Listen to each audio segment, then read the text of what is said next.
नमस्कार मंडळी, मी तुमचा लाडका मित्र वरद विजय चव्हाण आणि मी तुम्हा सर्वांचं माझ्या युट्यूब चॅनलमध्ये स्वागत करत आहे. मंडळी, या शाहरुख खानच्या डंकी बरोबर रिलीज झाला होता ॲक्वामॅन 2 आणि डंकीचा सुद्धा आपण एक रिव्ह्यू केला आहे अख्ख्या चित्रपटाचा.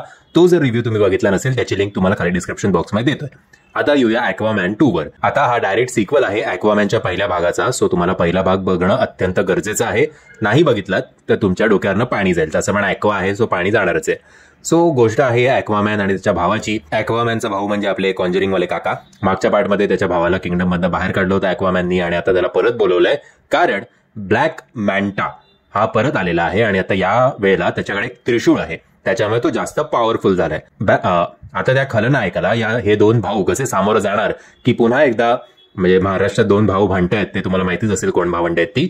तसंच या दुश्मनाशी पंगा घेतल्यानंतर महाराष्ट्रातल्या दोन भावांसारखे हे दोन भाऊ भांडणार का, हे आता जर तुम्हाला बघायचं असेल तर तुम्ही हा सिनेमा बघा. आता व्हिज्युअल वाईज किंवा सिनेमॅटिक एक्सपिरियन्स जर तुम्हाला घ्यायचा असेल, खास करून 4DX मध्ये, तर मी तुम्हाला रेकमेंड करेन की ॲक्वामॅन तुम्हाला भरपूर मजा आणणार आहे, भरपूर व्हिज्युअल एक्सपिरियन्स देणार आहे, व्हिज्युअल ट्रीट आहे. बट स्टोरी वाईज बघायला गेलं तर पहिल्या पार्टची स्टोरी जास्त चांगली होती. याच्यात अशी काही फार मजा येत नाही. फक्त आणि फक्त तुम्हाला, जर तुम्ही डीसी किंवा मार्बल असे सगळे फॅन असाल आणि तुम्हाला सुपर हिरो असे मूवी आवडत असेल तरच हा सिनेमा बघा.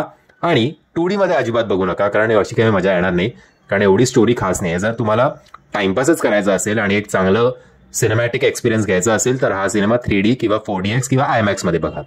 बाकी असं काही हा OTT वर येण्याची तुम्ही वाट बघितली तर काही फार मिस करणार नाही. म्हणजे तुम्ही जर ॲक्वामॅन 2 बघितला असेल आणि माझ्या मतांशी तुम्ही सहमत आहात की असहमत आहात हे कमेंटच्या माध्यमातून कळवा. आणि जर तुम्हाला हा व्हिडिओ आवडला असेल तर प्लीज या व्हिडिओला लाईक, शेअर आणि चॅनलला सबस्क्राईब करायला विसरू नका. जय हिंद, जय महाराष्ट्र.